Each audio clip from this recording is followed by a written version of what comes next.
ہم کریں گے ہر مظلوم کی حمایت۔ بسم اللہ الرحمن الرحیم، السلام علیکم، میں ہوں حرین فاطمہ اور آپ دیکھ رہے ہیں حمایتی نیوز HD چینل۔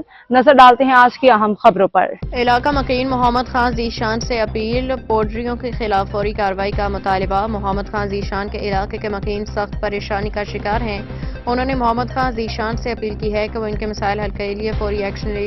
علاقہ کے مکینوں کے مطابق رات کے اوقات میں پوڈری افراد علاقے میں گھومتے ہیں اور گیس کی لائنوں میں نصب تانبے کے پائپ نکال کے فروخت کر دیتے ہیں۔ یہ عمل نہ صرف گیس لیک ہونے کا خطرہ پیدا کرتا ہے بلکہ علاقے میں آگ لگنے جیسے بڑے حادثات کا سبب بن سکتا ہے۔ مکینوں نے بتایا کہ افراد معمولی مالی فائدے کے لیے لوگوں کی زندگیوں کو خطرے میں ڈال رہے ہیں۔ پائپ چوری کی وجہ سے پانی اور گیس کی سپلائی بھی متاثر ہو رہی ہے، جس کی وجہ سے رہائشیوں کو شدید مشکلات کا سامنا۔ علاقے میں چوری کی وارداتوں میں اضافہ ہو گیا جس نے عوام کی زندگی چیرن کر دی۔ مکینوں نے اپیل کی ہے کہ ان پوڈری افراد کو فوری طور پر اسپتالوں یا بحالی مراکز منتقل کیا جائے اور ان کے خلاف سخت کارروائی کی جائے تاکہ علاقے میں امن و امان قائم ہو سکے۔ علاقہ مکینوں نے محمد خان ذیشان سے امید ظاہر کی کہ وہ ان کے ساتھ کھڑے ہو کے اس مسئلے کے حل کے لیے اپنی کوششیں کریں گے۔ مزید برآں گورنمنٹ سے بھی درخواست کی گئی ہے کہ وہ اس معاملے کو سنجیدگی سے لیں، فوری اقدامات کریں۔ محمد خان ذیشانی کی رپورٹ۔